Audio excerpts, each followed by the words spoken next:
ağzımızdan çıkan her şeyi ölçüp biçerek hesabını, kitabını yaparak ifade etme mecburiyetimiz bulunuyor. Muhalefetin seçim öncesi söyledikleriyle seçim sonrası yaptıkları arasındaki devasa uçurumu belediyelerde gördük. Meydanlarda millete vaat ettikleri hiçbir sözün arkasında duramadılar. Hatta ne dedilerse tam tersini yaptılar. Buna rağmen de hala kendilerine ait olmayan işleri sahiplenerek ortada pişkince gezebiliyorlar. Yalan bunlarda daniskasını aynen söylüyorlar. Şimdi aynı sinsi taktiği önümüzdeki seçimler içinde kullanmanın hazırlıklarını yaptıklarından hiç şüpheniz olmasın. Tabii bu milletimizin geçmişte çok gördüğü bir oyun. Seçim öncesi kendisine ne sözler verildiğini, seçim sonrası ise ne sıkıntılar çektiğini feraset sahibi insanımız çok iyi biliyor. Gençlerimizin de dünyayı tanıyan birikimleri ve ellerinin altındaki zengin iletişim imkanlarının sağladığı geniş ufukla bu bayat oyunu kolayca çözebileceklerinden şüphe duymuyorum. Tüm bu fotoğraf içinde milletimizin önüne yeni bir vizyonla, yeni bir programla, yeni projelerle çıkabilen böyle bir niyete, gayrete ve beceriye sahip tek partiyiz, tek ittifakız. Bu ayın sonunda ülkemizin ilk yerli otomobili TOG'un banttan çıkış törenine katılıyoruz. Biz içeride eser ve hizmet siyasetiyle dışarıda ülkemizin itibarını yükseltecek diplomatik mekiklerle uğraşırken birilerinin de buram buram riyakarlık, buram buram sinsilik kokan oyunlar peşinde koştuğunu görüyoruz. Şimdi ekranları başında milletime de sesleniyorum. Önceki akşam geç saatlerde CHP Genel Başkanı yaptığı bir açıklamayla bizim ömrümüzü verdiğimiz bir mücadele neticesinde adım adım çözdüğümüz başörtüsü meselesiyle ilgili güya günah çıkartıyor, güya yeni bir teklif getiriyor. Gerçi dün açıkladıkları kanun teklifiyle önceki akşam atıp tuttukları arasında dağlar kadar fark var. Ama yine de biz söz üzerinden gidelim. İstiyorum ki milletimizi bu noktada da aydınlatalım. Doğrusu bu zatın niye böyle bir teklifle ortaya çıktığını anlamakta zorlandık. Çünkü biz bir dönem zulüm düzeyine varan bu konuyu her alanda ülke gündeminden çıkarttık. Ülkemizde şu anda üniversitelerde veya diğer eğitim kademelerinde böyle bir mesele var mı? Hayır. Ülkemizde şu anda kamuda veya özel sektörde çalışan hakiminden savcısına, akademisyenine, subayından polisine tüm hanım kardeşlerimizle ilgili böyle bir mesele var mı? Hayır. Türkiye bir dönem meclise başörtüsüyle girdiği için kürsüden ey CHP senin yandaşın, her şeyin, fikir baban, düşünce baban şimdi ebedi alemde. Kürsüden haddi bildirilmeye davet edilen milletvekilleri görmüştü.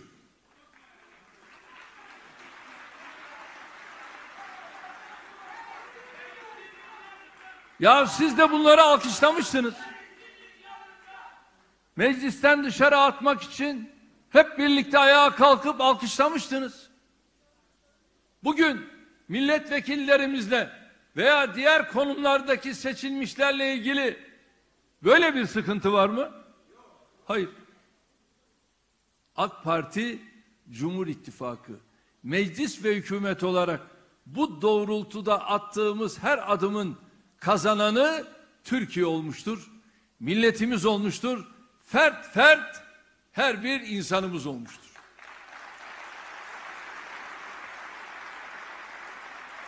Ya Kemal, doğru ol be.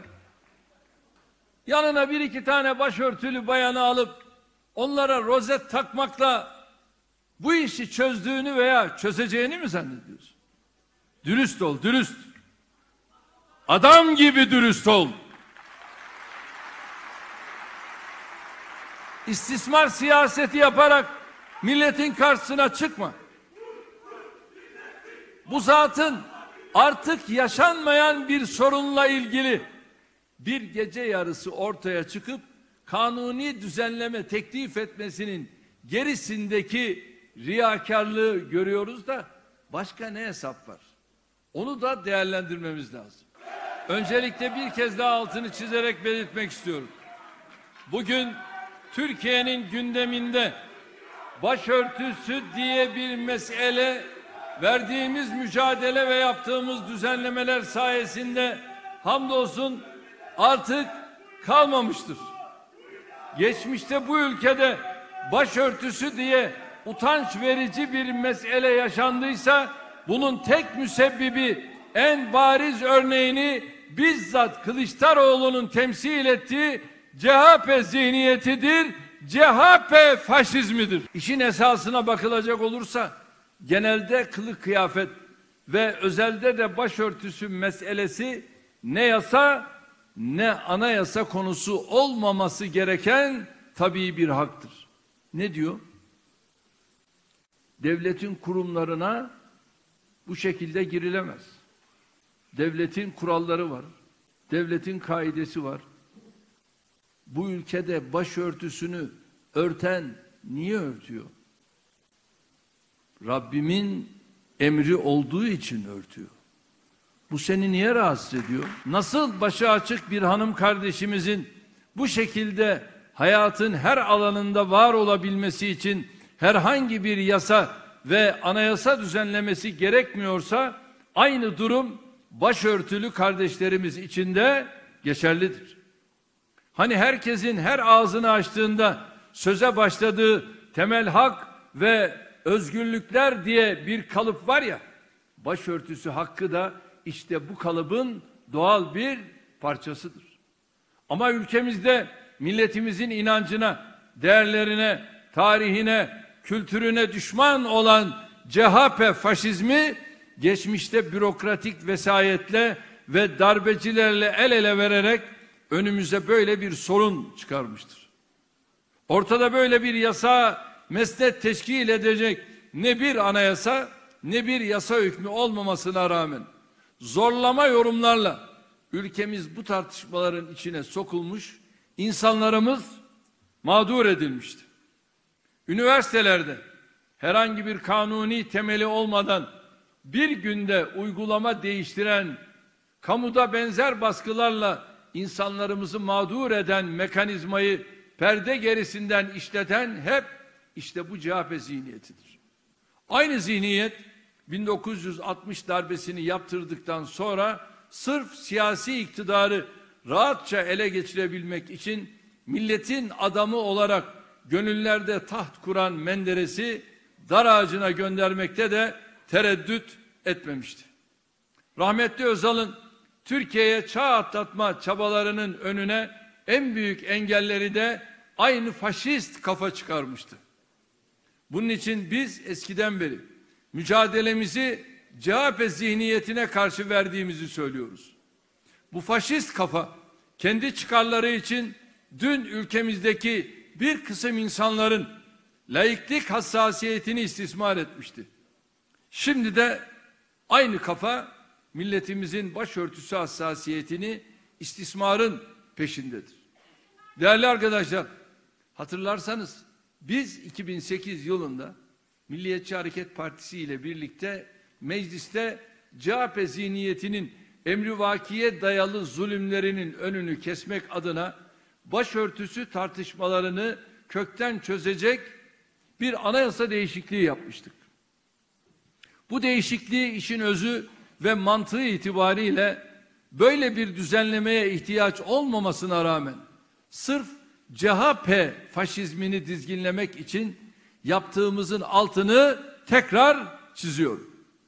Meclisimizin tarihinde ender görülen bir uzlaşmayla hayata geçirdiğimiz anayasa değişikliği birilerini öyle rahatsız etmişti ki bunu 411 el kaosa kalktı manşetiyle duyurmuşlardı.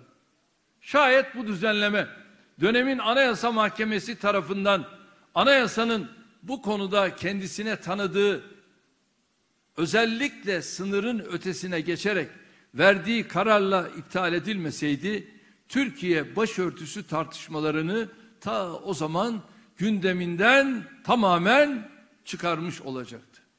Bu değişikliği iptali için büyük bir keyifle Anayasa Mahkemesi'ne götüren kişi kimdi biliyor musunuz? Bizzat Kılıçdaroğlu'nun ta kendisiydi. İşte ismi, işte imzası. Bey Kılıçdaroğlu. Dürüst ol, dürüst. Artık bu yalanların yetti ya.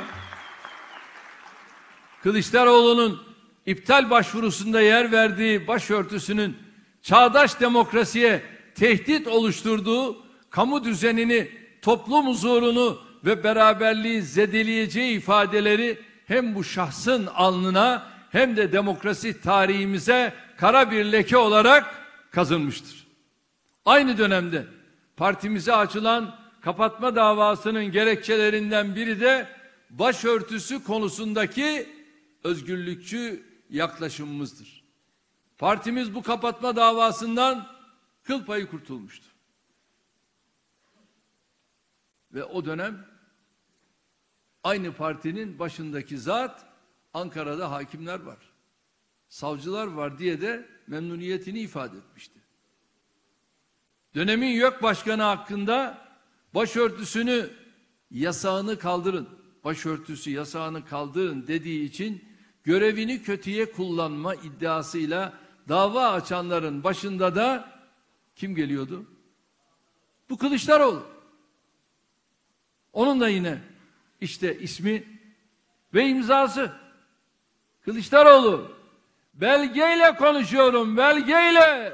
Senin imzalarınla konuşuyorum. Başörtüsü meselesi başta olmak üzere inanç ve ibadet özgürlüğü alanındaki tüm engelleri onlara rağmen aştık. Bitmedi. Kürt meselesi diye ülkemize giydirilmeye çalışılan deli gömleğinden onlara rağmen kurtulduk. Bizim Kürt meselesi diye bir sorunumuz yok ki. Şu anda benim kabinemde 2 tane Kürt arkadaşım var. Bizim böyle bir derdimiz yok. Ama sende bu noktada dert çok. Çünkü dürüst değilsin. Her numara var. Akşam yalan, sabah yalan.